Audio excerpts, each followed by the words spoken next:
तुमची पायरी तुम्ही चढलात कसे सुरेश दास? मला म्हणजे तुम्हाला लाज वाटायला हवी की हा माणूस न्यायासाठी लढतोय हे माझ्या बुद्धीला पटतच नाहीये. बीडच्या पहिल्या दिवशीपासून म्हणजे ज्या दिवशी मोर्चा होता त्या दिवशीपासून मी कधीही सुरेश धस यांच्या बरोबर मोर्चाला गेले नाही आणि याचं कारण स्पष्ट होतं आणि जे मी धनंजय देशमुख यांना बोलून देखील दाखवलं होतं की हा माणूस न्यायासाठी लढतोय हे माझ्या बुद्धीला पटतच नाहीये. आणि तेव्हा सगळ्यांना वाटलं आणि 2 महिने ज्या पद्धतीने त्यांनी विषय लावून धरला कुठेतरी मला वाटायला लागलं की मी चुकले की काय, इतका तो विषय त्यांनी लावून धरला. पण पुन्हा आता खरंच ठरलंय की राजकारण्यांना भावना नसतात, त्यांना हृदय नसतं, त्यांना कोणाच्या भावना दिसत नाहीत, डोळ्यातले अश्रू दिसत नाहीत. त्यांच्यासाठी फक्त तो एक राजकीय विषय असतो, मुद्दे मांडण्यासाठीचा विषय असतो आणि राजकीय सेटलमेंट करण्याचा विषय असतो. आणि तसंच काहीसं आता झालेलं दिसतंय. मला प्रचंड राग आला होता काल. म्हणजे हे इतके त्यांचे पाय चालले कसे, ते त्या दिशेने गेले कसे, मुंडेंची पायरी चढले कसे. जेव्हा तुम्ही कुटुंबाबरोबर 2 महिने जाताय आणि सातत्याने त्यांची बाजू लावून धरताय की त्यांना न्याय मिळाला पाहिजे, मग तुमची पायरी तुम्ही चढलात कसे सुरेश दास? मला म्हणजे तुम्हाला लाज वाटायला हवी. मला खरं खूप दुःख होतंय, राग येतोय आणि असं वाटतंय की या लोकांना शिक्षा झाली पाहिजे.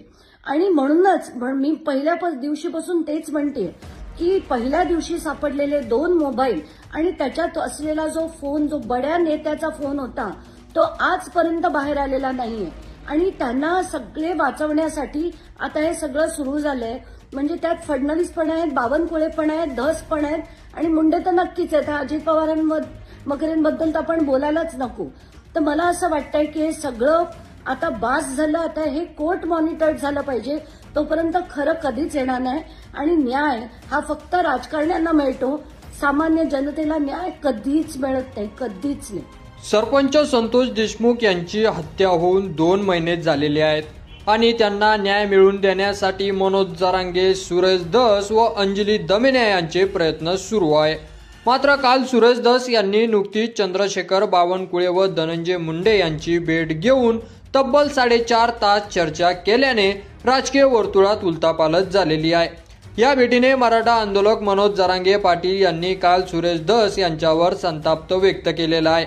तुम्ही मराठ्यांना दगा दिला, तुम्ही देशमुख घराण्यांना दगा दिला, तुम्ही राजकारणाची पोळी भाजून घेण्यासाठी या प्रकरणात आला होतात का, असं बरंच काही जरांगे पाटील यांनी धस यांना सुनावलं होतं.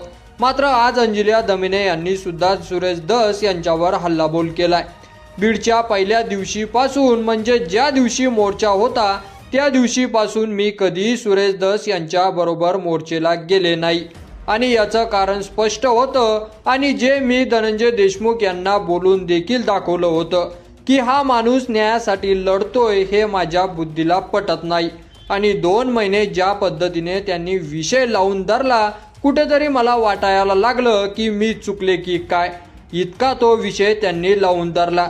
पण पुन्हा आता खरंच ठरलं की राजकारण्यांना भावना नसतात, त्यांना हृदय नसतं, त्यांना कोणाच्या भावना दिसत नाही, डोळ्यातले अश्रू त्यांना त्यांच्यासाठी फक्त तो एक राजकीय विषय असतो, मुद्दे मांडण्यासाठी विषय असतो आणि राजकीय सेटलमेंट करण्याचा विषय असतो. आणि तसंच काही आता झालेलं दिसतंय. मला प्रचंड या गोष्टीचा राग आलाय असं दामिने यांनी म्हटलेलं आहे.